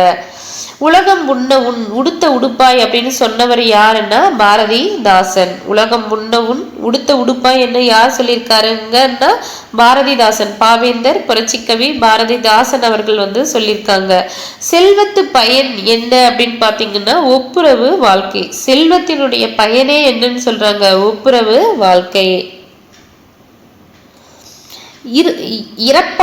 இறப்பாருக்குன்னா நம்ம கிட்ட கேட்பாங்க இல்லையா, அவங்களுக்கு இறப்பாருக்கு இல்லென்று இயைவது கரத்தல் அறிவியல் அன்று அறமும் அன்று. நம்ம கிட்ட வந்து கேட்கறாங்கன்னா கடன் கேட்கறாங்கன்னு இல்லை, எங்களால முடியல இந்த கையேந்தி கேட்பாங்க இல்லையா, அது அவங்க இறப்பாருக்கு இல்லென்று இயைவது கரத்தல் அறிவியல் அன்று அறமும் அன்று. அப்படி கேட்கறவங்க கிட்ட வந்து நம்ம இல்லைன்னு சொல்றது அறிவியலும் கிடையாது அறமும் இல்லை அப்படின்னு சொல்றாங்க. வறுமையை வந்து பிணி அப்படின்றோம், செல்வத்தை வந்து மருந்து என்று கூறுவது வந்து யாருடைய மரபுன்னா தமிழ் மரபு. வறுமையை பிணி என்றும் செல்வத்தை மருந்து என்றும் கூறுவது தமிழ் மரபு. செல்வத்து பயனை ஈதல் தூய்ப்போம் ஏனினே தப்புன பலவே என்ற பாடல் வரிகள் எந்த நூல்ல இடம்பெற்றிருக்குன்னா புறநானூற்றுல வந்து இடம்பெற்றிருக்கு. ஊருணி நீர் நிறைந்தற்றே உலகமாம் பேரறிவாளன் திரு. ஸோ ஊர்ல வந்து ஒரு நீர் எடுக்கக்கூடிய ஊருணி வந்து இருக்குன்னா அந்த ஊர்ல இருக்கக்கூடிய எல்லாருமே எடுத்துட்டு போவாங்க இல்லையா, அது போலதான் செல்வமும் அப்படின்றத சொல்றாங்க.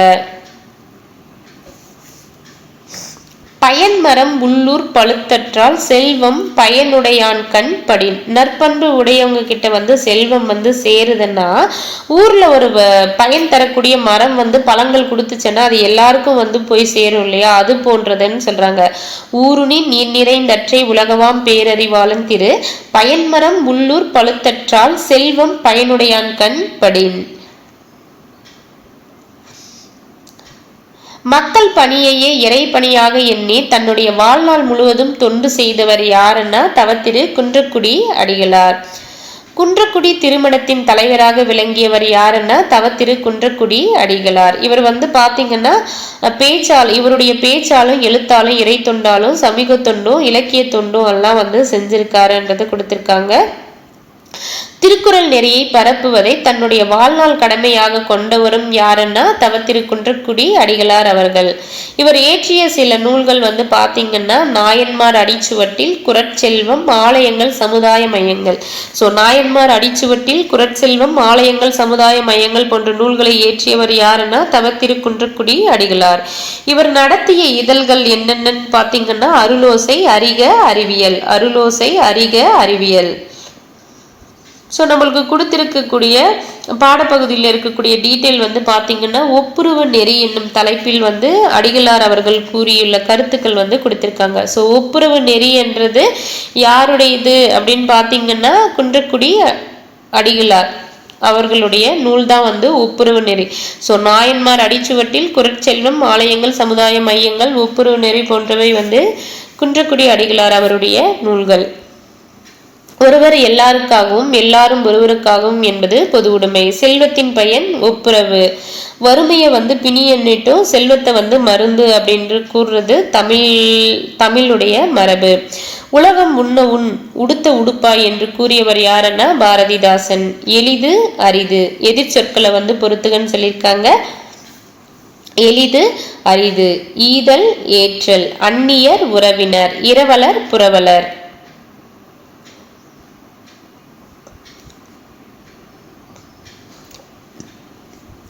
உண்மை ஒளி உலக மக்கள் அனைவரையும் வந்து உடன் பிறந்தவராக கருதுவதே உயர்ந்த மனித பண்பு. ஸோ உயர்ந்த மனித பண்பு எது அப்படின்னு பார்த்தீங்கன்னா உலக மக்கள் எல்லாரையும் வந்து உடன் பிறந்தவராக கருதுறது தான் வந்து உயர்ந்த மனித பண்பு. ஸோ மீதி இந்த ஸ்டோரி எல்லாம் நம்மளுக்கு தேவையில்லை, அதனால இது அப்படியே ஸ்கிப் பண்ணிடுங்க. நூல்வெளி முக்கியம். ஜென் என்பது என்னன்னு பார்த்தீங்கன்னா, ஜென் என்றது வந்து ஒரு ஜப்பானிய மொழி சொல். அதனுடைய ஜென் என்பதற்கான பொருள் வந்து தியானம் செய். ஜென் என்றவங்க யாருன்னா புத்த மதத்தை சேர்ந்த துறவியர்ல ஒரு பிரிவினர் தான் வந்து ஜென் சிந்தனையாளர்கள். ஸோ ஜென் என்ற சிந்தனையாளர்கள் எப்படி தோன்றினாங்கன்னா புத்த மதத்தில் இருக்கக்கூடிய ஒரு பிரிவு தான் வந்து ஜென் சிந்தனையாளர்கள். இது வந்து எங்க இருக்காங்க இவங்கன்னு பார்த்தீங்கன்னா சீனா, ஜப்பான் ஆகிய நாடுகளில் வந்து வாழ்ந்து வர்றாங்க. ஸோ ஜென் சிந்தனையாளர்கள் எங்க வாழ்ந்து வர்றாங்க? சீனா, ஜப்பான். அடுத்து அணி இலக்கணம். அணி என்ன நம்மளுக்கு அதனுடைய பொருள் வந்து அழகுன்றது தெரியும். இதுக்கு முன்னாடி வந்து பார்த்தது ஊமை அணி, எடுத்துக்காட்டு ஊமை அணி. அடுத்து வந்து இல்பொருள் ஊமை அணியை வந்து பார்த்துருப்போம். இங்கே வந்து உருவக அணி வந்து கொடுத்துருக்காங்க. ஊமை வேறு, ஊமிக்கப்படும் பொருள் வேறு அப்படின்ட்டு இல்லாமல் ரெண்டுமே ஒன்று என்பது தோன்றும்படி கூறுவது தான் வந்து உருவக அணி ஆகும்.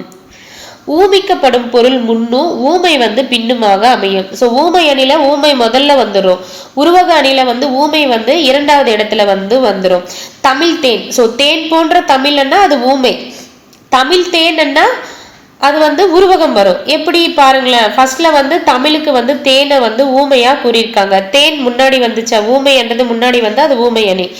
அடுத்து இருக்கக்கூடிய கீழே இருக்கக்கூடிய செகண்ட் லைன்ல இருக்கக்கூடிய தமிழ் தேன் வந்து பாருங்க, தேன் என்ற ஊம வார்த்தை வந்து இரண்டாவதாக வந்திருக்கு. அப்படி வந்தா அது வந்து உருவகம்.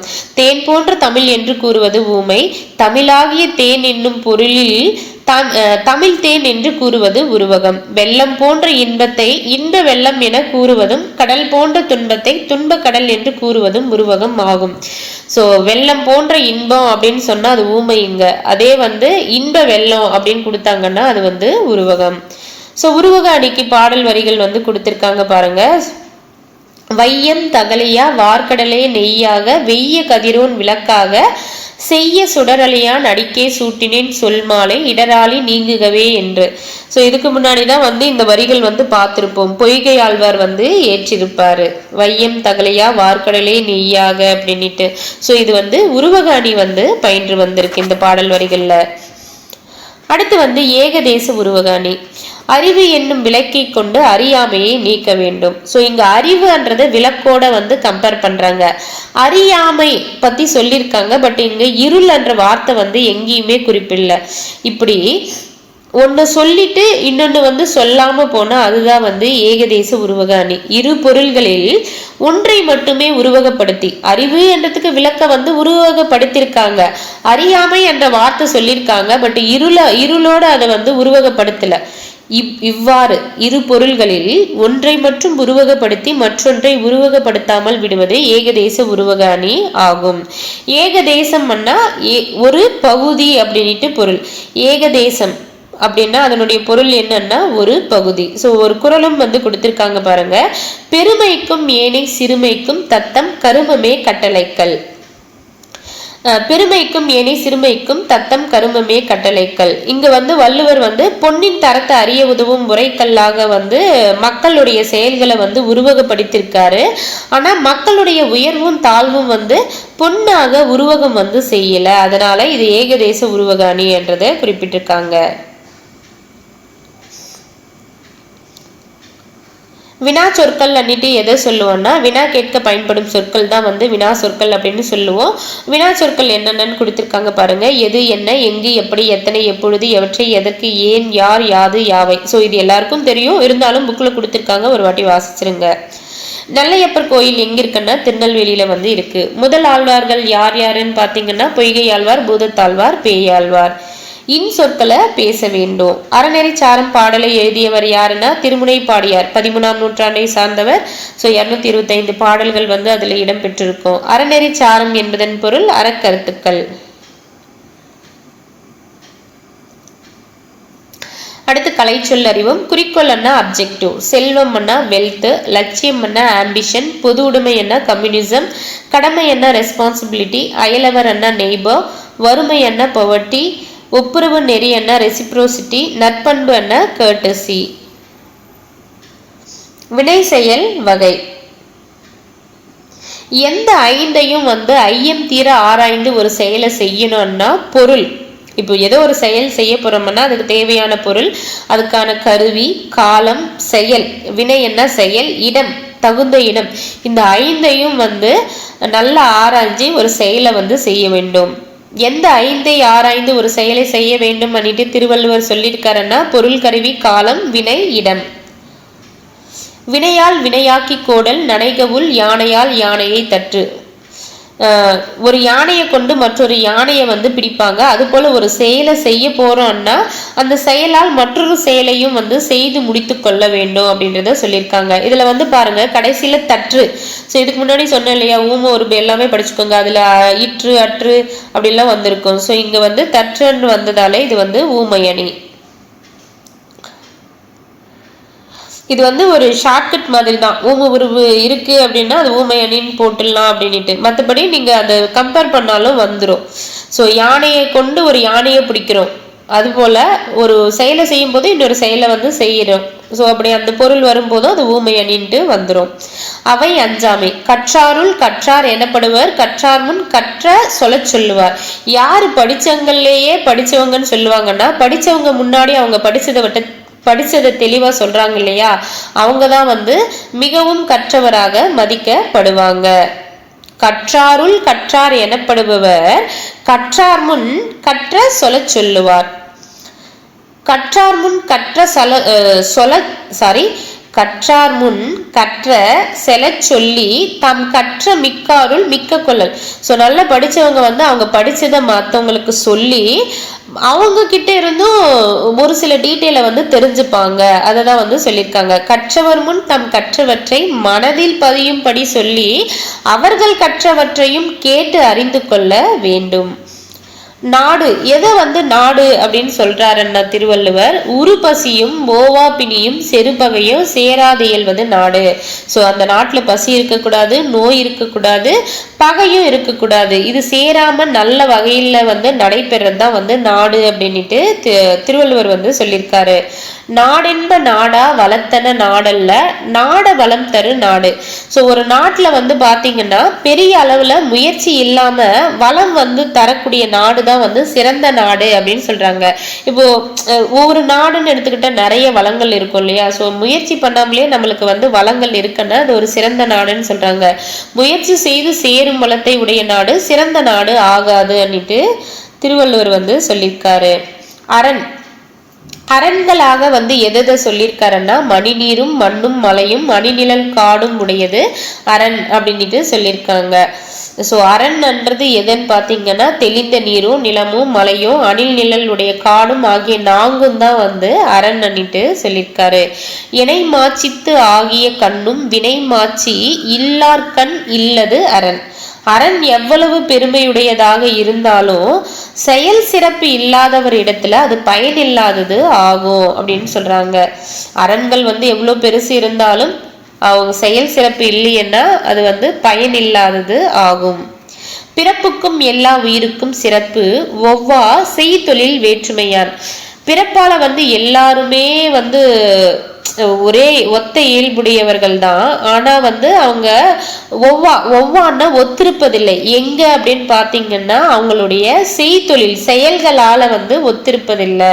பிறப்பால் மக்களும் அனைவரும் ஒத்த இயல்புடையவர்களே, அவர்கள் செய்யும் நன்மை தீமை ஆகிய செயல்களால் அவர்களது சிறப்பியல்புகள் ஒத்திருப்பதில்லை. ஒவ்வான்னா ஒத்திருப்பதில்லை. பெருமை உடையவர் ஆற்றுவார், ஆற்றின் அருமை உடைய செயல். உயர்ந்த பண்புகளை உடையவங்க வந்து பாத்தீங்கன்னா செய்வதற்கு அரிய செயல்களை வந்து செய்து உரிய நெறிமுறையில வந்து அந்த செயல்களை செய்து முடிப்பாங்க அப்படின்றத கொடுத்திருக்காங்க. வயல் ஒரு நாட்டின் அரணன்று. ஏன்னா மணிநீரும் மலையும் காடும் அப்புறமா நிழலும் என்றதை வந்து பார்த்தோம். ஸோ இங்க மேலதான் வந்து பார்த்தோம். அப்போ வயல் வந்து வராது இல்லையா. மணிநீரும் மண்ணும் மலையும் அணிநிழல் காடும் உடையது அரண். அப்போ வயல் வந்து வராது. மக்கள் அனைவரும் பிறப்பால் ஒத்த இயல்புடையவர்கள். நாடு என்ப நாடு குட்டல் என்ப கண் குட்டல் இல்லாது கண்ணில்லாது கண்ணில்லது, கண் குட்டல் இல்லது கண்ணில்லது.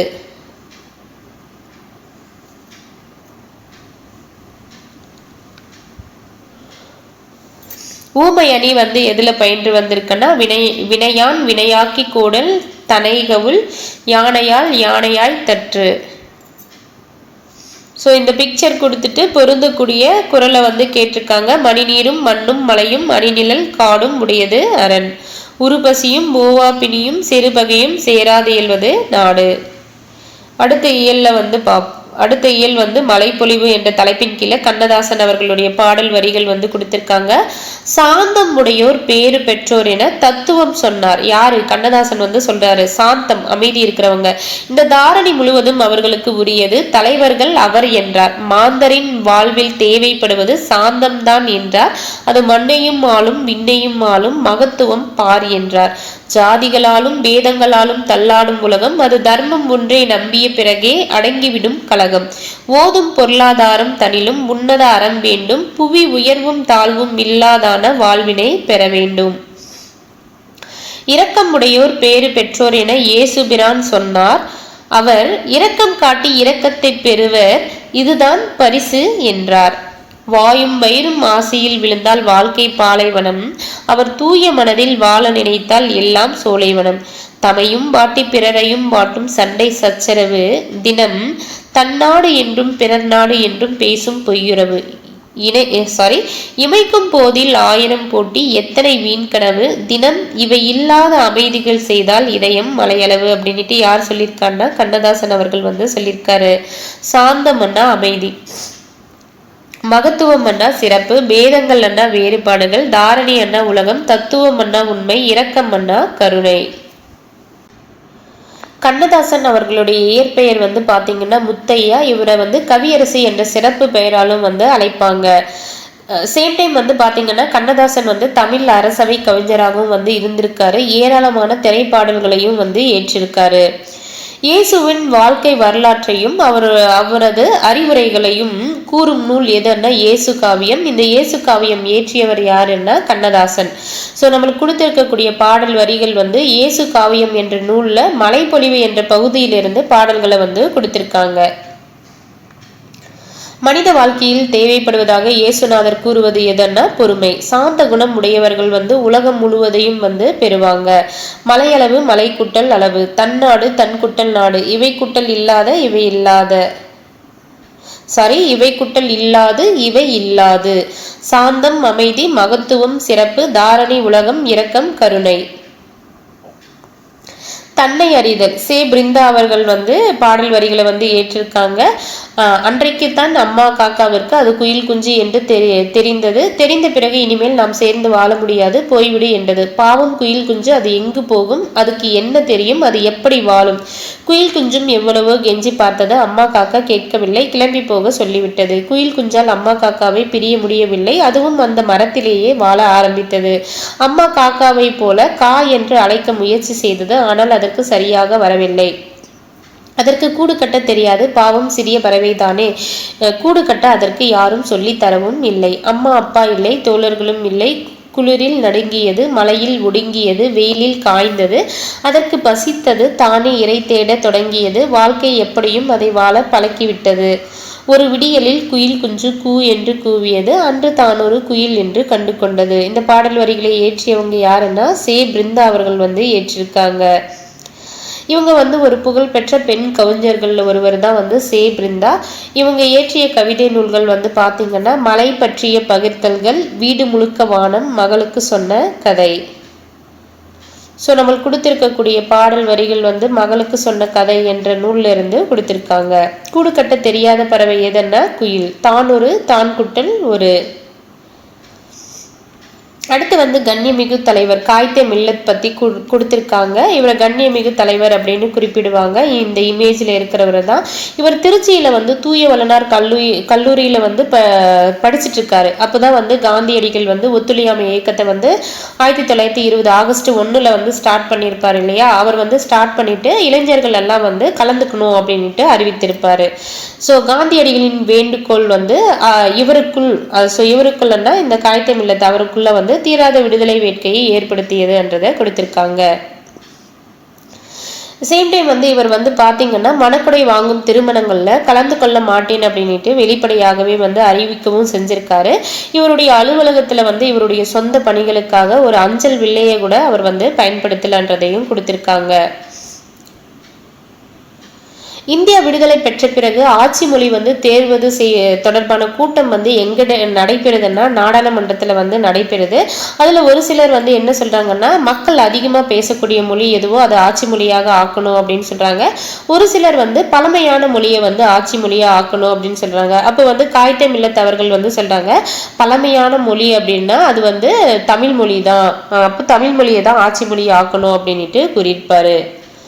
இந்தியாவுக்கும் சீனாவுக்கும் இடையே வந்து எப்போது போர் ஏற்பட்டதுன்னா 1962 வந்து ஏற்பட்டது. அப்போது வந்து இந்தியாவினுடைய பிரைம் மினிஸ்டர் யாருன்னா ஜவஹர்லால் நேரு வந்து இருப்பாரு. அந்த ஜவஹர்லால் நேருக்கு வந்து காயிதே மில்லத் அவர்கள் வந்து கடிதம் எழுதுறாரு. என்ன எழுதுறாருன்னா, என்னுடைய மகன் வந்து போர்ல ஈடுபட ரெடியா இருக்காங்க அப்படின்ட்டு ஒரு கடிதம் வந்து எழுதியிருப்பாரு. அவர் தான் வந்து கண்ணியமிகு தலைவர் காயிதே மில்லத் அப்படின்னு கொடுத்திருக்காங்க. கண்ணியமிகு தலைவர் காயிதே மில்லத் அவர்களுடைய இயற்பெயர் என்னன்னு பார்த்தீங்கன்னா முகமது இஸ்மாயில். காயிதே மில்லத்ன்னு மக்கள் வந்து இவரை வந்து அழைத்தாங்க. காயிதே மில்லத்ன்றது ஒரு அரபு சொல். அதற்கான பொருள் என்னன்னு பார்த்தீங்கன்னா சமுதாய வழிகாட்டி. காயிதே மில்லத் என்பது ஒரு அரபு சொல். அதற்கான பொருள் என்னன்னா சமுதாய வழிகாட்டி. இந்த பக்கம் தெரிந்து தெளிவோம் பாக்ஸ்ல வந்து பாருங்க, தமிழக அரசியல் வானில் கவ்வி இருந்த தமிழக அரசியல் வானில் கவ்வி இருந்த காரிருளை அகற்ற வந்த ஒளிக்கதிராக காயிதே மில்லத் முகமது இஸ்மாயில் அவர்கள் திகழ்கிறார் அப்படின்னு சொன்னவர் யாருன்னா அறிஞர் அண்ணா. இப்படிப்பட்ட தலைவர் கிடைப்பது அரிது, அவர் நல்ல உத்தமமான மனிதர் அப்படின்னு சொன்னவர் யாருன்னா தந்தை பெரியார் வந்து சொல்லியிருக்காங்க. யாரு சொல்லியிருக்காங்க? காயிதே மில்லத் அவர்களை வந்து அறிஞர் அண்ணாவும் தந்தை பெரியாரும் வந்து சொல்லியிருக்காங்க. சென்னை மாகாண சட்டமன்ற உறுப்பினராக வந்து காயிதே மில்லத் அவர்கள் எப்போது இருந்தாங்கன்னா 1946 முதல் 1952 வரை. இந்திய அரசியலமைப்பு உருவாக்க குழு உறுப்பினராகவும் வந்து காயிதே மில்லத் அவர்கள் வந்து பணி செஞ்சிருக்காங்க. இந்திய அரசியலமைப்பு உருவாக்க குழு உறுப்பினராகவும் வந்து காயிதே மில்லத் அவர்கள் வந்து பணி செஞ்சிருக்காங்க. இந்தியா விடுதலை பெற்ற பின் மாநிலங்களவை உறுப்பினர், மக்களவை உறுப்பினர் என பல பொறுப்புகள்ல இருந்து மக்களுக்கு தொண்டு செய்திருக்காரு. கல்வி மிகுந்திடில் கழிந்திடும் மடமை என்ற முதுமொழிக்கு ஏற்ப கல்வி நிறுவனங்களை வந்து உருவாக்கியிருக்காரு. ஸோ கல்வி மிகுந்திடில் வந்து கழிந்திடும் மடமை. ஸோ அறிவை வந்து கல்வி நல்லா படித்து நிறைய அறிவை தெரிஞ்சுக்கிட்டோம்னா இந்த அறியாமை போயிடும் இல்லையா, அதை தான் சொல்கிறாங்க. ஸோ இவர் வந்து பார்த்தீங்கன்னா காயிதே மில்லத் அவர்கள் திருச்சியில் வந்து ஜமால் முகமது கல்லூரியையும் கேரளாவில் வந்து ஃபருக் கல்லூரி ஆகியவற்றை வந்து தொடங்க காரணமாக இருந்திருக்காரு. ஸோ கேரளாவில் வந்து ஃபருக் கல்லூரி, திருச்சியில வந்து ஜமால் முகமது கல்லூரி. சேம் டைம் வந்து இவர் வந்து தொழில்துறை அறிவையும் வந்து பெற்றிருந்திருக்காரு. கனிம வளங்களை பற்றி நாடாளுமன்றத்தில் எடுத்துரைத்தவர் யாருன்னா காயிதே மில்லத் அவர்கள். சேம் டைம் இவர் வந்து அவருடைய வாழ்நாள் முழுவதையும் வந்து சமய நல்லிணக்கத்தை வந்து பேணி வந்தார்ன்றதையும் குறிப்பிட்டிருக்காங்க. காயிதே மில்லத் எளிமை பண்பிற்கு உதாரணமாக திகழ்ந்தார். காயிதே மில்லத் என்னும் அரபு சொல்லுக்கு பொருள் என்னன்னு பார்த்தீங்கன்னா சமுதாய வழிகாட்டி. விடுதலை போராட்டத்தின் போது காயிதே மில்லத் வந்து எந்த இயக்கத்தில் கலந்து கொண்டாருன்னா ஒத்துழையாமை இயக்கம். காயிதே மில்லத் தமிழ் மொழியை வந்து ஆட்சி மொழியாக்க வேண்டும் என்று கூறிய இடம் எங்கன்னா நாடாளுமன்றம். எதிரொலித்தது எதிர்குட்டல் ஒலித்தது, முதுமை குட்டல் மொழி முதுமொழி. அடுத்து வந்து பயணம் ஈத்துவக்கும் இன்பம் அப்படின்றாங்க. ஈத்துவக்கும் இன்பம் அப்படின்னா என்னன்னா மற்றவங்களுக்கு கொடுக்கறதால ஒரு இன்பம் வரும் இல்லையா, அதை தான் சொல்றாங்க ஈத்துவக்கும் இன்பம். கிருஷ்ணராஜ சாகர் அணைக்கட்டு வந்து எங்க இருக்குன்னா கர்நாடகாவில் வந்து இருக்கு. கிருஷ்ணராஜா சாகர் அணைக்கட்டு எங்க இருக்குன்னா கர்நாடகா. ஸோ இதுல வந்து பயணம் வந்து கொடுத்துருக்காங்க இல்லையா, இதுல இந்த டீட்டெயில் மட்டும் தெரிஞ்சுக்கிட்டா போதும், டைரக்டா நூல்வெளி வந்து வந்துருங்க. அடுத்து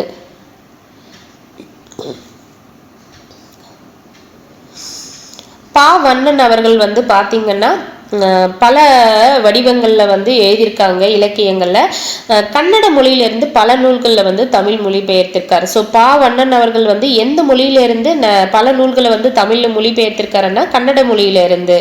வேர்கள் தொலைவில் இருக்கின்றன, நேற்று வாழ்ந்தவர்கள், கடலோர வீடு, பாய்மர கப்பல், மீசைக்கார பூனை, பிரயாணம் உள்ளிட்ட நூல்கள் வந்து ஏற்றியவர் யாருன்னா பா வண்ணன் அவர்கள் வந்து ஏற்றிருக்காங்க. நம்மளுக்கு கொடுத்திருக்கக்கூடிய ஸ்டோரி வந்து பார்த்தீங்கன்னா பிரயாணம் என்னும் நூலில் உள்ள பயணம் என்னும் சிறுகதை ஆகும். ஸோ பயணம் என்னும் சிறுகதை எந்த நூலில் இடம்பெற்றிருக்குன்னா பிரயாணம் என்ற நூலில் வந்து இடம்பெற்றிருக்கு. இந்த பிரயாணம் என்ற நூலை இயற்றியவர் யாருன்னா பா வண்ணன் அவர்கள். அடுத்து வந்து ஆகு பெயர். வீட்டுக்கு வீட்டுக்கு வெள்ளை அடித்தான். ஸோ இதில் வெள்ளை என்றது வந்து வீட்டு பெயிண்ட் வந்து வெள்ளை கலருன்னு இல்லை, வெள்ளை அடித்தான்னா வீட்டுக்கு வந்து சுண்ணாம்பு அடித்ததை வந்து குறிப்பிடுறது. இப்படி ஒன்றின் பெயர் வந்து அதனை குறிக்காம அதனோடு தொடர்புடைய வேறொன்றுக்கு ஆகி வருவது ஆகு பெயர். வெள்ளை என்றது இங்கே வெள்ளை கலரில் மீன் பண்ணல, சுண்ணாம்பை வந்து மீன் பண்ணியிருக்கு. அதனால ஒன்றின் பெயர் அதனை குறிக்காமல் அதனோடு தொடர்புடைய வேறு ஒன்றுக்கு ஆகி வருவது ஆகு பெயர் ஆகும். ஸோ ஆகு பெயர் வந்து பார்த்தீங்கன்னா மொத்தம் 16 வகைப்படும். இதில் வந்து ஒரு 6 வகை பெயர் சொற்கள்லையும் வந்து ஆகு பெயர் வரும்னு சொல்லியிருக்காங்க. அடுத்த லைன் வந்து ஹைலைட் பண்ணிக்கோங்க. பொருள், இடம், காலம், சினை, பண்பு, தொழில் ஆகிய 6 வகையான பெயர் சொற்கள்லையும் ஆகு பெயர் வரும். ஸோ பெயர்ச்சொல் வந்து 6 வகை, பொருள், இடம், காலம், சினை, பண்பு, தொழில் வந்து பார்த்துருப்போம். இந்த 6 வகையிலையும் ஆகு பெயர் வரும்னு சொல்லியிருக்காங்க. பட் ஓவரால் ஆகு பெயர் எத்தனை வகைப்படும்னா 16. ஸோ நீங்கள் அது மேலே கூட நோட் பண்ணிக்கோங்க. ஆகு பெயர் வந்து 16 வகை வந்து இருக்கு. ஸோ இங்கே இந்த இயலில் இந்த இலக்கண பகுதியில் இந்த 6 வகை வந்து கொடுத்துருக்காங்க. பெயர் சொற்கள்லையும் வந்து ஆகு பெயர் உண்டுன்னுட்டு. பொருள் ஆகு பெயர் என்ன? மல்லிகை சூடினாள். இங்கே மல்லிகை என்றது மல்லிகை பூ அப்படின்னு சொன்னாதான் அந்த பூவை மட்டும் குறிக்கும். இங்கே செடிக்கு வந்து மல்லிகை என்றது அந்த முழு செடியை வந்து குறிக்கிறதால மல்லிகை சூடினால்னா பூவை தானே சூடியிருப்பா. அப்போ பொருளின் பெயர் மல்லிகை என்றது அந்த செடியினுடைய பெயர். பொருளின் பெயர் அதன் சினையாகிய பூவு, சினை என்றது எது? பூ. சினையாகிய உறுப்புக்கு ஆகி வருவது பொருளாகு பெயர் எனப்படும். பொருளாகு பெயரை வந்து வேற எப்படி அழைப்பாங்கன்னா முதலாகு பெயர் அப்படின்னும் குறிப்பிடுவாங்க. இடவாகு பெயர். சடுகுடி போட்டியில் தமிழ்நாடு வெற்றி பெற்றது. ஸோ இங்க தமிழ்நாடு என்ற இடப்பெயர் வந்து அந்த இடத்தை சார்ந்த விளையாட்டு அணியை குறிப்பதால் இது இடவாகு பெயர் ஆகும். டிசம்பர் சூடினால் என்பது காலவாகு பெயர். தலைக்கு ஒரு பழம் கொடு என்றது சினையாகு பெயர். ஸோ பொருளும் சினையும் ஸ்டேட்மெண்ட் மட்டும் தெளிவாக பார்த்துக்கோங்க. இதுதான் வந்து ஒரு சில நல்ல தெளிவாக படித்தாவே குழப்பி விட்டுரும் ஒரு சில இடத்துல. பொருளாகு பெயர்னா பொருளின் பெயர் அதன் சினையாக உறுப்புக்கு ஆகி வருவது பொருளாகு பெயர் எனப்படும். மல்லிகை சூடினால் எக்ஸாம்பிளும் நீங்க ஞாபகம் வச்சுக்கோங்க. சினையாகு பெயர்னா சினையினுடைய பெயர் முதலாகிய பொருளுக்கு ஆகி வருவது சினையாகு பெயர் ஆகும். எக்ஸாம்பிள் தலைக்கு ஒரு பழம் கொடு. பண்பாகு பெயர் இனிப்பு தின்றான். இனிப்பு என்றது பண்பு, பண்பாகு பெயர். பொங்கல் உண்டான். பொங்கல் என்றது ஒரு தொழில், தொழிலாகு பெயர். அடுத்து வந்து இரட்டை கிளவி. விறுவிறு, கலகல, மலமல, இந்த அசை சொற்கள் எல்லாம் இரண்டாக வந்து இணைந்து வரும். இப்படி ரெண்டாக வந்து இணைந்து வந்து பிரித்தா வந்து தனிப்பொருள் வந்து இருக்காது. விறுவிறுன்னு சொன்னாதான் வந்து அது ஒரு பொருள். விறு அப்படின்னு தனித்தனியா பிரிச்சா பொருள் வந்து தராது. இப்படி வந்ததுன்னா அது இரட்டை கிளவி அப்படின்னு சொல்லுவோம். அடுக்கு தொடரன்னா பாம்பு பாம்பு பாம்பு, எங்கே எங்கே எங்கே, இல்லை இல்லை இல்லை, பிடி பிடி பிடி, இப்படி எல்லாம் வந்ததுன்னா அது வந்து அடுக்கு தொடர் அப்படின்னு சொல்லுவோம். அடுக்கு தொடர் வந்து சில சொற்கள் வந்து பாத்தீங்கன்னா 2, 3, 4 முறை வந்து இடம்பெறும் அப்படின்னு சொல்றாங்க. சேம் டைம் வந்து இது அச்சம், விரைவு, சினம் போன்ற காரணத்தால ஒரே ஒரு சொல்ல வந்து ஒன்றுக்கு மேற்பட்ட முறை தொடர்ந்து வருவதுதான் வந்து அடுக்கு தொடர். ஸோ இப்போ பாம்பு வந்துட்டுன்னா நம்ம பயத்தில் என்ன கத்துவோம்? பாம்பு பாம்பு பாம்புன்னு கத்துவோம் இல்லையா? அது வந்து அடுக்கு தொடர். ஸோ ஒரு எதனால வருது? அச்சத்தால வருது. அச்சம், விரைவு, சினம் போன்ற காரணங்களால ஒரு சொல் வந்து ஒன்றுக்கு மேற்பட்ட முறை தொடர்ந்து வருவது அடுக்கு தொடர் என்பர். அடுக்கு தொடர்ல வந்து பல முறை இடம்பெறும் ஒவ்வொரு சொல்லும் பொருளுடையது. இப்போ பாம்புன்னு தனியா பிடிச்சாலும் பொருள் இருக்கு, சேர்த்து சொன்னாலும் பொருள் இருக்கு. அதனால அடுக்கு தொடர்ல பல முறை இடம்பெறும் ஒவ்வொரு சொல்லும் பொருளுடையது. அடுக்கு தொடருக்கும் இரட்டை கிளவிக்கும் உள்ள ஒப்பீடு வந்து கொடுத்திருக்காங்க. அடுக்கு தொடரை வந்து பிரித்தா வந்து பொருள் உண்டு, இரட்டை கிளவியை பிரித்தா வந்து பொருள் வந்து இல்லை. அடுக்கு தொடர்ல ஒரு சொல் வந்து பாத்தீங்கன்னா 2 முதல் 4 முறை வந்து வரும். இரட்டை கிளவில ஒரு சொல் வந்து 2 முறை மட்டுமே தான் வந்து வரும். அடுக்கு தொடர்ல சொற்கள் வந்து தனித்தனியே வந்து நிற்கும். இரட்டை கிளவியில இருக்கக்கூடிய சொற்கள் வந்து இணைந்தே தான் வந்து நிற்கும். அடுக்கு தொடர் வந்து விரைவு, வெகுளி, ஊவகை, அச்சம், அவலம் ஆகிய பொருள்கள் காரணமாக வரும். இரட்டை கிளவி வந்து வினைக்கு அடைமொழியாக வரும். இப்போ மரம் வந்து மடமட என முறிந்தது. மரம் வந்து முறிஞ்சிட்டு அது முறிந்ததுன்றது வினை. அதுக்கு அடைமொழியாக எப்படி சொல்றோம்? மடமட, மடமடன்றதுதான் வந்து அடைமொழி. ஸோ இரட்டை கிளவி வந்து ஒரு செயலுக்கு, வினைக்குன்னா செயலுக்கு அடைமொழியாக குறிப்பு பொருளில் வர்றதுதான் வந்து இரட்டை கிளவி. பொருளின் பெயர் அதன் உறுப்புக்கு ஆகி வருவது பொருளாகு பெயர். இந்த வேலையை முடிக்க ஒரு கை குறைகிறது என்பது சினையாகு பெயர். மழை சட சடவென பெய்தது என்றது இரட்டை கிளவி, சட சட இரட்டை கிளவி. அடுக்கு தொடரில் ஒரே சொல் வந்து 4 முறை வரை அடுக்கி வரும்.